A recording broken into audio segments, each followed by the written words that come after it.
الحمد لله نحمده ونستعينه ونستغفره ونؤمن به ونتوكل عليه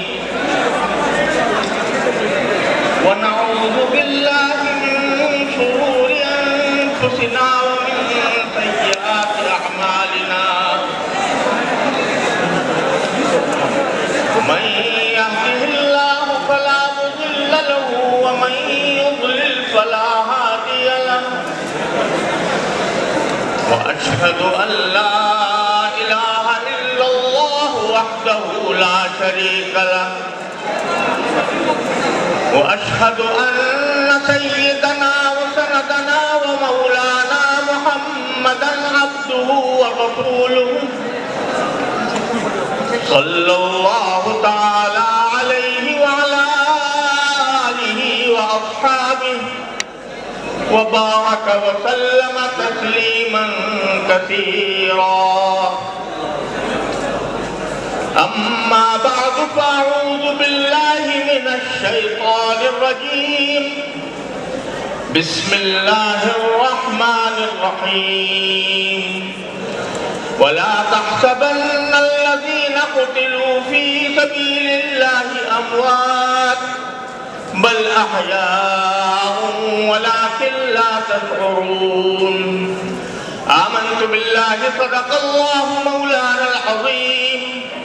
وصدق رسوله النبي الكريم ونحن على ذلك من الشاهدين والشاكرين والحمد لله رب العالمين. حضرات علماء کرام،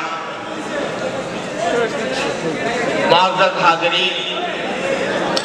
السلام علیکم ورحمۃ اللہ تعالی وبرکاتہ.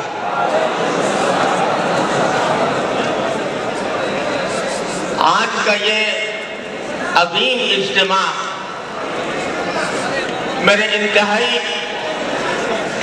محبوب اور مکرم بھائی اور دوست حضرت مولانا سمیع الحق صاحب شہید رحمہ اللہ تعالی کے تذکرے کے لیے اور ان کے بارے میں ماہنامہ الحق کی جو خصوصی اشاعت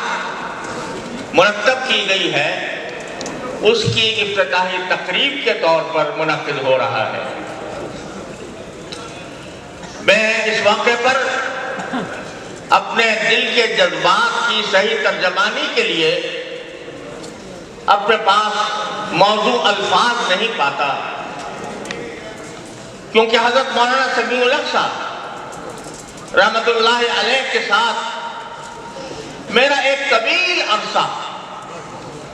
محبت کا، پیار کا، الفت کا، ہمکاری کا اور ایک ساتھ مل کر دین کی خدمت کے عزم کا گزرا ہے. میں نے کسی زمانے میں ایک شعر کہا تھا کہ وہ جان کیا جو نہ ہو خرچ تیرے رستے میں، وہ جان کیا جو نہ ہو خرچ تیرے رستے میں، جو تیرے در پہ نہ بہہ جائے وہ لہو کیا ہے. وہ جان کیا جو نہ ہو خرچ تیرے رستے میں،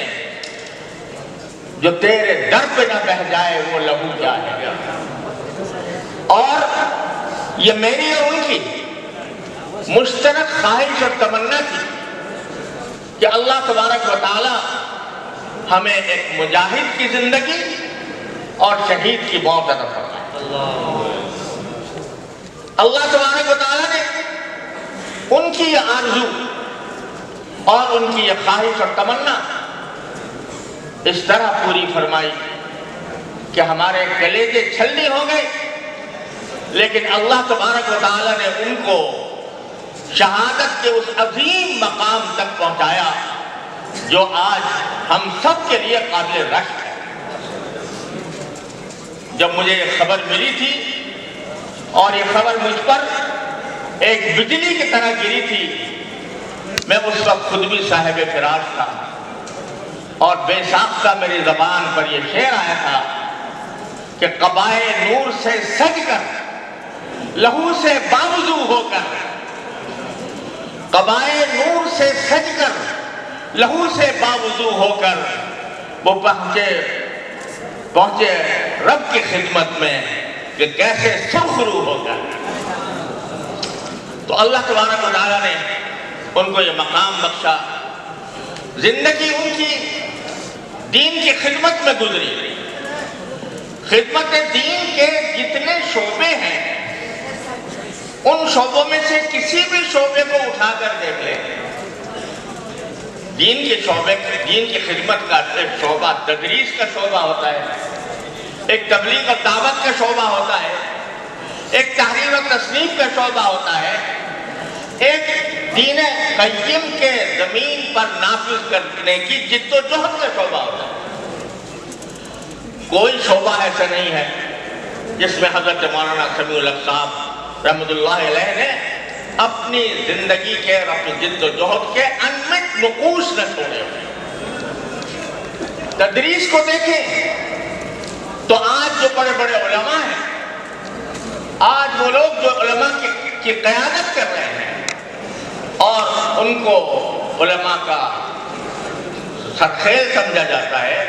وہ سب بظاہر تقریباً سب مولانا کے شاگرد ہیں یا شاگردوں کے شاگرد ہیں۔ آج اتنے شیوخ الحدیث بیٹھے ہوئے ہیں پاکستان میں، کسی نہ کسی طرح ان کے تلمذ کا رشتہ حضرت مولانا سمیع الحق صاحب رحمۃ اللہ علیہ تک جا ملتا ہے۔ تصنیف کے میدان میں دیکھیں تو وہ پہلے وہ نوجوان تحریر نگار تھے جنہوں نے ماہنامہ الحق کے ذریعے اس زمانے میں تجدد اور جدت پسندی کا ایک سیلاب تھا۔ ایوب خان مرحوم کے دور حکومت میں دین کی تحریف کی جا رہی تھی، تو سب سے پہلے مولانا سمیع الحق صاحب رحمۃ اللہ علیہ نے الحق کے رسالے میں اپنے اداریوں کے ذریعے اس تحریف کا پردہ چاک کیا اور یہ بتایا کہ یہ تعریفات دین مصطفی میں، یہ تحریفات کسی طرح بھی قابل قبول نہیں۔ انہوں نے دین کی نفاذ کی جد و جہد میں قومی اسمبلی میں رہتے ہوئے اور پھر پاکستان دفاع کونسل کے سربراہ ہونے کی حیثیت سے جو خدمات انجام دی، وہ کسی بھی باخبر انسان سے مخفی نہیں ہوتے۔ اور بالآخر سارا کا سارا یہ کام کرنے کے بعد مجھے اپنے والد ماجد حضرت مولانا مفتی محمد شفیع صاحب رحمۃ اللہ علیہ کا یہ جملہ یاد آتا ہے کہ جب وہ معرف القرآن تفسیر لکھ رہے تھے تو اس کے آخری حصے تک پہنچتے پہنچتے وہ سخت بیمار ہو گئے اور یہ امید کم رہ گئی تھی کہ وہ اس تفسیر کی تکمیل کر پائیں گے۔ تو وہاں اس موقع پر انہوں نے ایک جملہ ارشاد فرمایا کہ قرآن ختم کرنے کی چیز نہیں ہے، بلکہ ایسی چیز ہے جس میں زندگیاں ختم کی جائیں۔ تو اللہ تبارک و تعالیٰ نے ان کی زندگی کے آخری دور میں قرآن کریم کی تفسیر کی عظیم خدمت انجام دلوائی۔ میرے بھتیجوں نے یہ مجھے بتایا کہ ہسپتال میں رہتے ہوئے بھی، بیماری کی حالت میں بھی، جب کبھی ان کو تھوڑی سی بھی مہلت ملتی تو وہ جو تفسیر حضرت مولانا احمد علی لاہوری رحمۃ اللہ علیہ کی تفسیر کا پر جو کام کر رہے تھے، چند جملے اس کے ضرور لکھ لیتے تھے۔ الحمدللہ ان کے فاضل صاحبزادگان، ان کے باعظمت بھائی حضرت مولانا انوار الحق صاحب رحمۃ اللہ علیہ اور ان کے ہونہار صاحبزادگان مولانا حامد الحق صاحب، مولانا راشد الحق صاحب، مولانا اسامہ صاحب وغیرہ، ان سب نے الحمدللہ اپنے والد کی میراث کو زندہ رکھنے کی پوری کوشش کی اور ہماری دعا ہے کہ اللہ تبارک و تعالیٰ ان کو ان کے مشن کا صحیح جانشین بنائے اور ان کے مشن کو جاری رکھنے کی خاص توفیق عطا فرمائے۔ یہ اور ساتھ میں یہ جو اس وقت ان کی حیات طیبہ کے لیے جو الحق کا خصوصی شمارہ تیار کیا گیا ہے، میں اس پر مولانا عبدالقیوم حقانی صاحب کو اور عزیزم مولانا راشد الحق صلی اللہ علیہ وسلم کو دل سے مبارکباد پیش کرتا ہوں کہ انہوں نے باقاعدہ مولانا کی شایان شان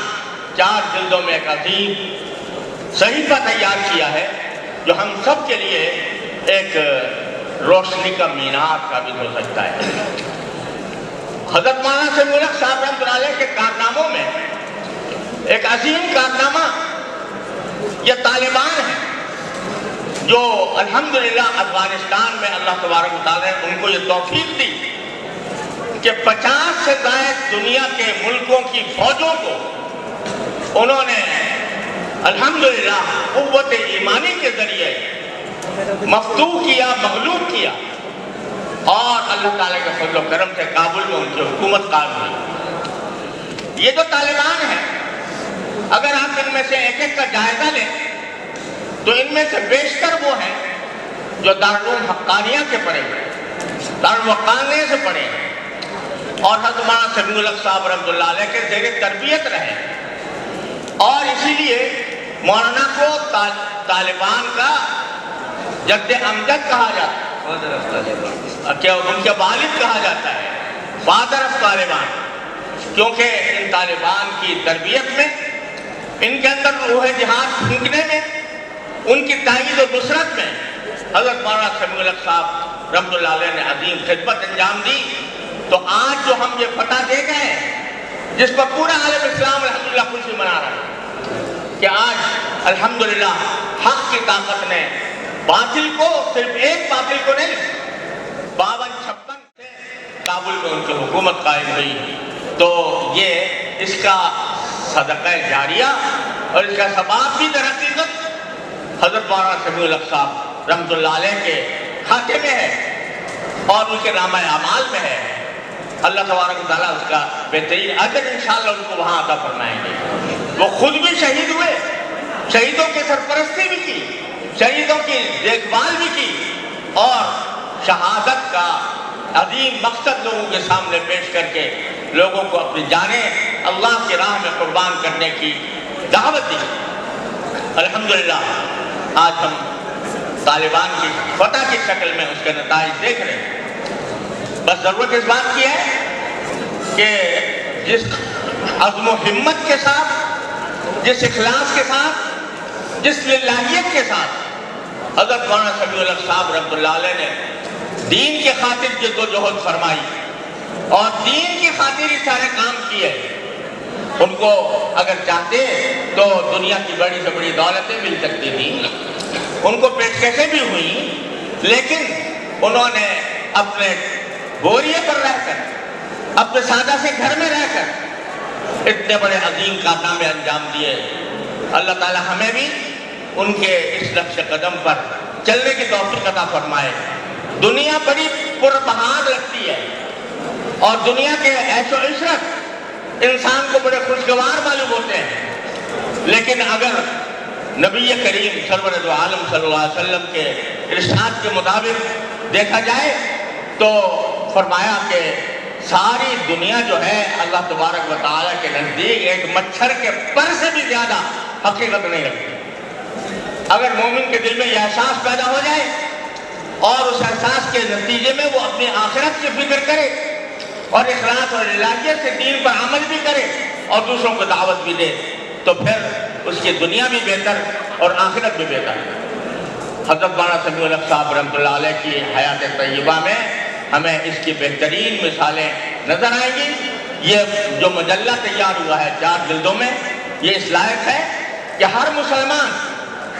اور ہر طالب علم، مدارس کے طالب علم، کالج یونیورسٹیوں کے طالب علم اس کا مطالعہ کریں اور اس میں ان کی زندگی کے جو مختلف پہلو بیان ہوئے ہیں ان کو اپنے لیے اسوہ اور مقتدیٰ بنا کر اپنی زندگی گزاریں۔ میں دل سے دعا کرتا ہوں کہ اللہ تبارک و تعالیٰ ان کے روح فتوح پر اپنی رحمتوں کی بارش برسائے اور برساتا رہے، اور ان کے کیے ہوئے کام کو اپنے بارگاہ میں صرف قبول عطا فرمائے، اور ان کے جانشینوں کو ان کے مشن کو جاری رکھنے کی توفیق عطا فرمائے، اور ہمیں ان کی بہترین نمونوں سے استفادہ کر کے ہمیں بھی اس راہ پر چلنے کی توفیق عطا فرمائے۔ وآخر دعوانا ان الحمدللہ رب العالمین۔